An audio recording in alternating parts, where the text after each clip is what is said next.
pour comprendre, eh bien, voici une maquette ici sur ce plateau de Notre-Dame, telle qu'elle était avant l'incendie. Alors le 15 avril, regardez bien, le feu a détruit la toiture et la flèche.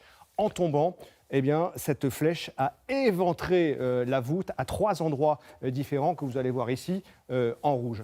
Et dans les semaines qui ont suivi, eh bien, l'urgence a été d'empêcher la pluie de rentrer par ces trous. Et donc de vastes bâches ont été posées partout où c'était possible. Et notamment également sur les côtés. Vous allez voir, on va baisser la caméra, regardez, sur les côtés également, parce que tout simplement, les vitraux des fenêtres ont été démontés pour être nettoyés. Alors l'autre point chaud, ce sont les pignons nord et sud qui vont apparaître également en rouge de chaque côté. Pendant l'incendie, eh bien, des témoins ont vu, Laurent, le pignon nord notamment se pencher vers la rue avant de se rétablir. Un effondrement d'un de ces pignons aurait vraiment été catastrophique parce qu'il aurait entraîné dans sa chute les rosaces du XIIIe siècle situées juste en dessous. Regardez, elle apparaît ici en rouge. Et chose incroyable, eh bien, elles n'ont absolument pas souffert de l'incendie et les 2 pignons ont tenu. Un immense échafaudage recouvre d'ailleurs aujourd'hui le pignon sud parce qu'il faut inspecter chaque pierre, chaque joint qui ont été chauffés et fragilisés par le feu. Alors la question qui inquiète beaucoup de monde concerne la structure même de la cathédrale. Est-ce qu'elle a été fragilisée? Alors ça, c'est vraiment la grande question, hein, Laurent. Il faudra encore attendre plusieurs mois pour y répondre.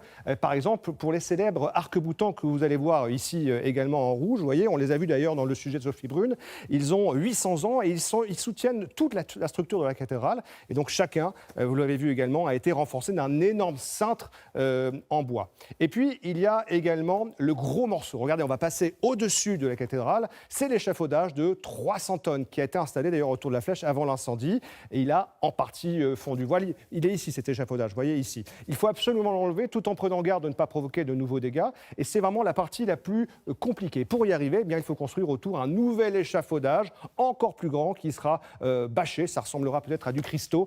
Et avec le renfort notamment d'une énorme grue que vous voyez apparaître ici de 94 mètres de hauteur qui va être installée d'ailleurs la semaine prochaine juste à côté de Notre-Dame. Cette opération de démontage très sensible va durer jusqu'à l'été. Et une fois que ce sera fait, eh bien, on y verra beaucoup plus clair. On pourra envisager de reconstruire les voûtes, la charpente, la toiture et enfin la flèche.